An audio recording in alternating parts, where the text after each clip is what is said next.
How do you go on living with that? How do you, I mean, I think it's suppressed a lot of times, and I think it comes out in nightmares. You have nightmares? I've been told that I scream and cry in my sleep, and several times I've woken myself up screaming. I don't have memories of the nightmares, so I'm not sure what I'm dreaming about.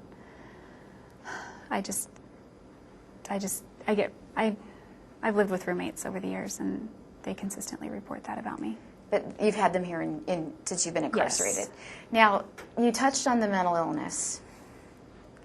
Most people think what you did to Travis Alexander is insane. Juan Martinez said you killed him 3 times. Why didn't they do an insanity plea? I don't know.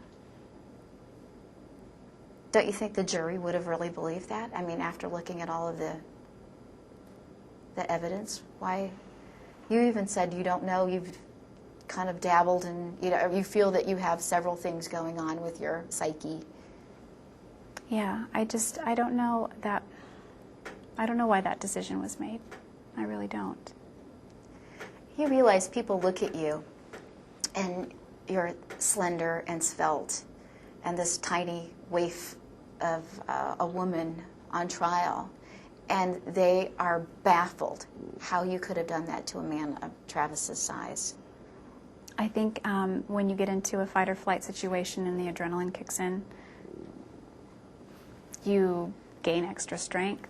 That's my theory. I don't have memory of a lot of what happened that day, but we all know that when you're in a situation and your adrenaline kicks in, you're physically capable of more than you typically are, such as, the mother who lifts the car off her child. Mm-hmm. Who could lift a car? Sure. But we've all done those stories, sure. Right. So I don't know if it's one of those situations or not. I know that, I don't remember it, but I know that it happened. And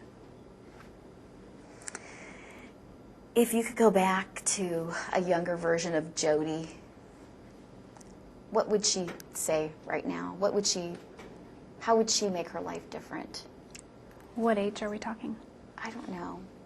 When do you think it all started to go badly for you? Do you think it was when you left home at 15? Do you think that was kind of the turning point? Because, listening to the defense today, they claimed you were abused and neglected, and basically your family turned away from you very early is what they claimed. It was more like emotional neglect.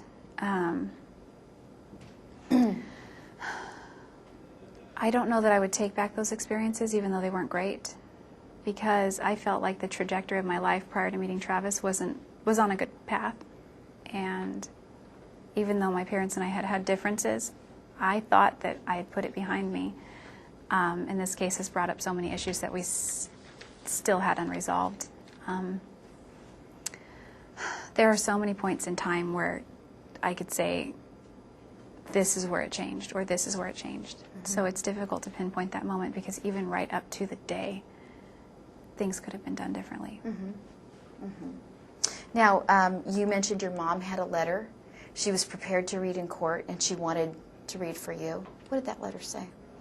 She only told me some of the elements, basically just listing all of the qualities she felt were redeemable about me, things I've done to help other people. Like what? What does your mom think is redeemable about you? She wanted to talk about the ways I help people in here. I help them sometimes with letters to the court. I've helped them learn sign language occasionally. She wanted to talk about, I feel like I'm tooting my own horn when I say all this. So I've asked you the question, so toot away, Well, I feel uncomfortable, but I've done things to help people. And right. I tell my mom. Your mom didn't get to say this in court, so I'm giving you the opportunity now to tell America what your mom didn't get to say. So feel free. Go I ahead. haven't seen the letter, but some of my good deeds, I'd rather just keep them anonymous. So I think she was more about, she wanted the jury to know that about me, those things. Yeah, she's hurting, isn't she?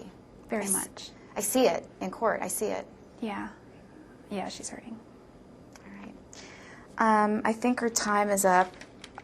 If you had one thing that you could say to anyone out there other than victims of domestic violence, more like Travis's family or your haters or something along those lines, what would it be, and what would you say?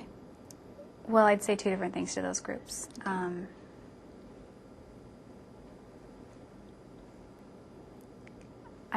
I hope that people are able to heal. I want them to be able to heal from this. I don't know if they will be able to, but I hope they can.